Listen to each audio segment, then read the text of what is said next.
Hello Rebel and welcome back to my life. Today's video was actually supposed to be another VidCon collab like last week's. It's a collab with Asante, the artist, who's an amazing YouTuber and wonderful, and you probably already know about her and love her. But it felt weird to do what was basically a business as usual video in the middle of... So I decided to just sit down and record an unscripted vlog, just to chat and talk to you. How you doing? The kids are home, by the way, so you might hear stuff in the background while I'm talking. There's nothing I can do about that because the kids are home from school, and they will be till May, month and a half. They've already been home for several days, and they're going to be home all the way till the end of March and all the way through April. It's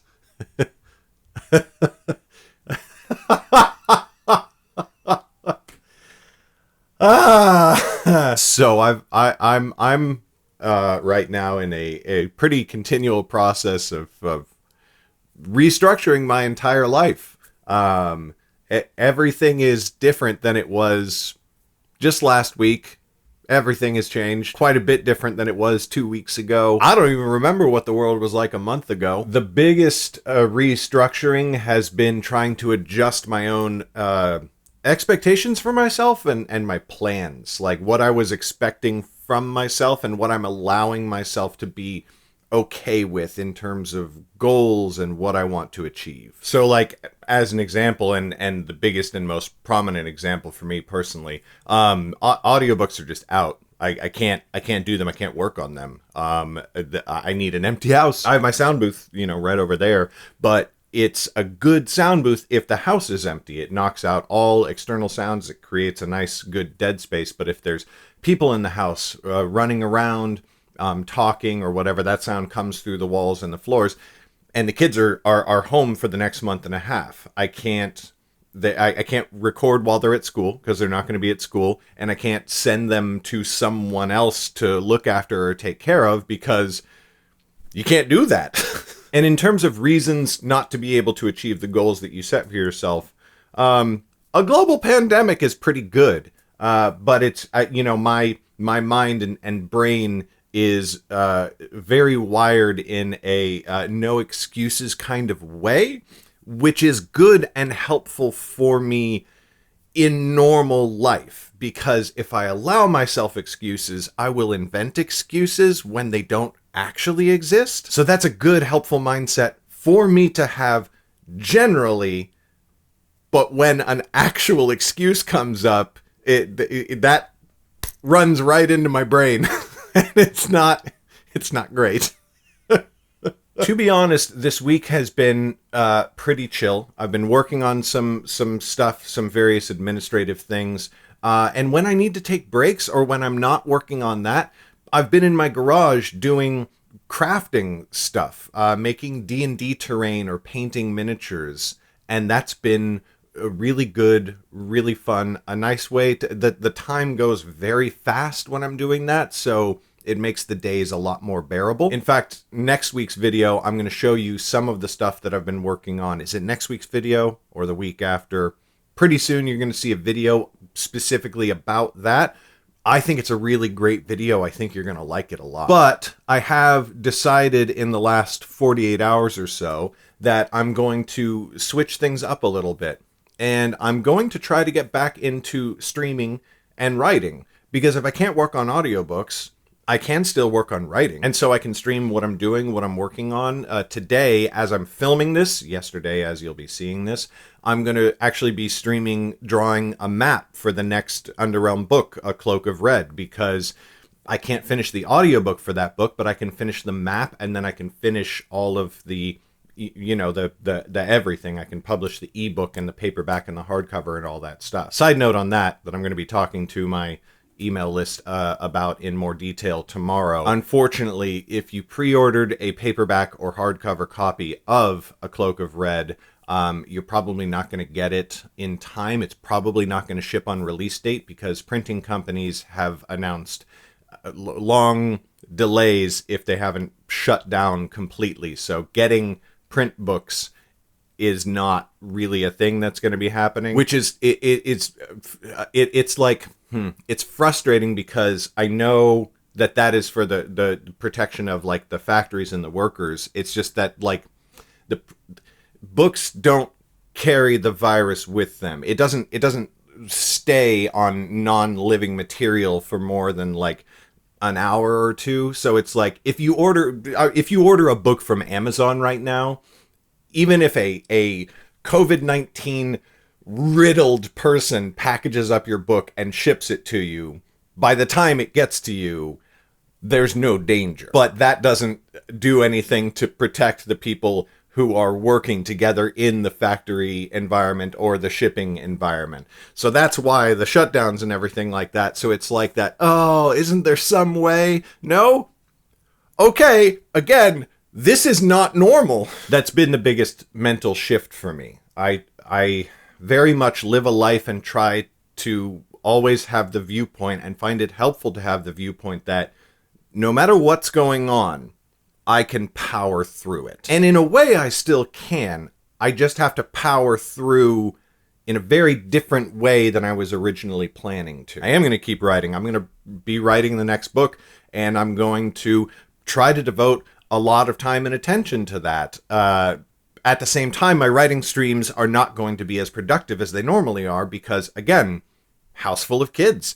They're going to be running around. They're going to need me. I'm going to have to take breaks during like writing sprints because I can't not, because this isn't normal. I haven't seen so far signs that this is negatively affecting sales. In fact, sales are doing kind of good lately.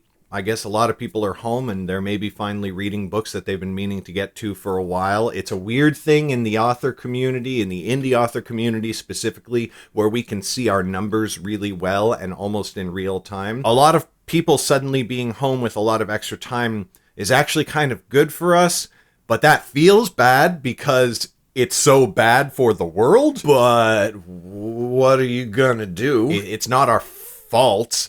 It's not something that I think we should try to like take advantage of or capitalize on. But at the same time, you know, we are independent creators and we have to live through this crisis as well. So every decision has a lot more factors and things you have to think about, like what kind of marketing you're trying to do and how you're talking to your people, which is why this video is very rambly and I don't know what to say or how to say it to you. I really just want everybody to be okay, but everybody's not going to be okay.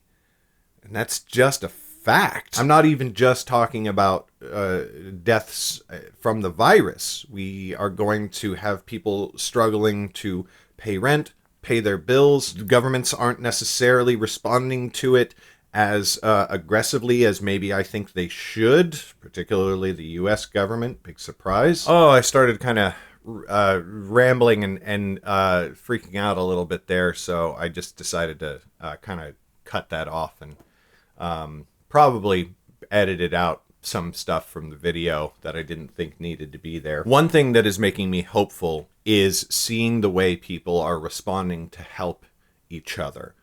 And as is kind of typical in society in general, the most help is being offered and generated from the people who don't have as much as people who could help a lot more, but aren't, which is frustrating to observe.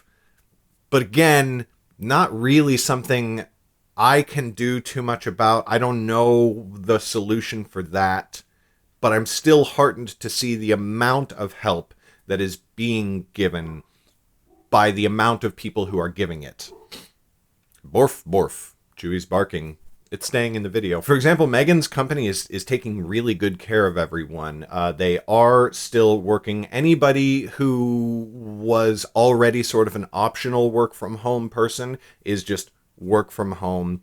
They are currently working on a solution to be able to have more people work from home, like basically kind of the whole company, which is going to be the way that the company works is going to be really janky and not ideal, but they want people to be able to continue to do that if it becomes necessary. But in the meantime, they're taking very good care of their people. They actually like have this amazing sort of food delivery line set up for their employees. They serve lunch every day and snacks throughout the day and everything. And they said even if everybody goes to a work from home basis, we're going to keep doing that. You can come pick up food if you need to. They're actually over ordering like commercial toilet paper, the sort of stuff that you have in like office public bathrooms, and they're like, if you are out of toilet paper, just come pick some up from the company. An email was sent out that said, no matter what happens, no matter how dire things get, the one thing we don't want you to be worried about is being able to go potty. And they used those words, which was awesome. It really brightened Megan's and my day to see that. And we're doing what we can when we can. We're not going out that often, but when we did have to go to the supermarket for groceries, we saw that there was some new toilet paper in stock, and a friend of ours had been trying to get toilet paper and couldn't, and so we picked up an extra like bulk pack, but just one for them. We didn't like super hoard or anything. Please don't do that. Please don't super hoard and just get like your entire garage full of supplies. Everybody needs something right now. Please just don't do that. But yeah, there's just lots of instances out there right now of people stepping up and trying to take care of people as best they can, trying to find ways to help while also working together to combat this or to flatten the curve, which is a good and vital goal that we should all be pursuing. Flatten that curve, because if the hospitals never get overwhelmed, then we have the best possible chance to treat as many people as possible. That's important. Please keep that in mind. I want to offer you help. I want to find out how I can help you in a material way, in a physical way. I want to find something that I can do for you, but I don't think that exists. It might if I was fabulously wealthy. I'm not. And if I was fabulously wealthy, I probably wouldn't be, because I don't really believe in hoarding wealth. And anytime I've had an excess amount of money, it usually goes out the door pretty quick. Sometimes on selfish things, mostly not on selfish things. And as far as we go, we look like we're going to be fine. Like I said, sales aren't, like dropping or tanking. They actually seem to be doing okay. Megan is still able to work right now, and it looks like her company is expending every effort to take care of her as well as all the other employees. That said, if you are stuck at home and you've been meaning to read the Underrealm books for a while but haven't been able to get to it, they are available, and it would help us do, feel like a little bit more secure. That's that thing where like it feels selfish to say that, but I am a little freaked out, and trying to pretend that I'm not freaked out doesn't help with the freak out. It actually makes it worse. So I do want to find things that are going to help me feel less freaked out and more secure, but I don't want to do that selfishly. I don't know how to deal with this. We don't know how to deal with this. We've never dealt with this before. And even though I know that my family, me, Megan, the kids, we are a relatively low risk for any legitimate danger from the virus itself. It's not that's freaking me out. It is the reaction, the impact this is having on the whole world and the society in which we live. We live in a society. Anyway, Rebel, bottom line, please take care of yourself the best that you possibly can. Please take care of anybody else the best that you possibly can. Anyone who you can provide some assistance to, even if it's reassurance, even if it's just company. Probably online, although, limited gathering and seeing other people with careful hygiene and washing your hands and keeping a good distance between yourselves is fine. Just, be responsible. Do the best you can in the situation you find yourself in. That's really all any of us can do right now. Like I said, I'm going to try to start streaming a lot more. I'm going to try to be streaming when this video goes live. So when you see this video, go check out twitch.tv/vloganovel. We can't hang out with as many people as we'd like to. We can't go to big parties, most places. We can't go to bars or whatnot. So let's hang out online. Let's just be in a space where we can talk to each other, comfort each other, and commiserate. It's okay if you're not okay. You don't have to be okay, because this is not normal. And it's okay to share that with other people, to ask for help, to ask for comfort, and what reassurance can be given and offered, and to take that reassurance. That's okay for you to do that. Starting next week, I'm going to be launching a new project, or kind of relaunching an old project. I'm going to, since I am stuck at home and I'm going to be pouring a lot of energy into writing and streaming that writing, what I'm going to try to do is I'm going to try to go back to my original model of Underrealm, when I was writing and publishing an episode of Underrealm a week, about 10,000 words or 5 chapters. I'm gonna try going back to that, and I'm gonna take my next novel, Hellskin, which I've been working on for a while now, well over a year. I'm going to break it down into episodes. I'm going to take the first 5 chapters as far as I've gotten them so far. I'm going to get those as good as I possibly can.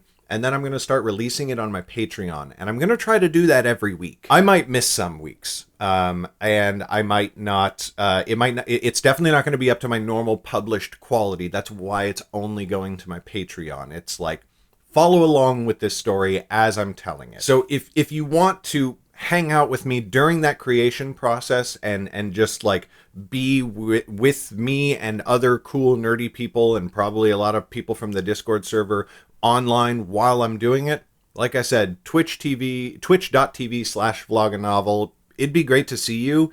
I could use more people to hang out with right now. I love my kids so much, but like, it's a lot. And then if you want to get these like episodes as they're coming out on my Patreon, again, not the final published version that will be published as a full novel, but the episodes as I'm writing them. And if you want to support me, and you can, and it's not an impact on you during this time, check out my Patreon. I am excited about this project, and I need something to be excited about right now to stop me from just being freaked out. I hope you're well, Rebel. I hope that things get better for you and for me and for all of us. It's okay if you're not okay. This is not normal. We're all going to try and get through this together. All right? All right. That is all I've got for you today, Rebel. Today, more than ever, an extra special shout out to my patrons who are scrolling down below my face. If you want to be one of those awesome and really, really amazing life-saving individuals, click on the Patreon link in the description. The next Underrealm book is still coming out. It's coming out on April 10th. You can pre-order it at the link right down there. Pre-order the Kindle version, because you're going to get that on time. Paperback and hardcover, not so much. Sorry. Thank you so much for watching. I will see you next Friday. Bye.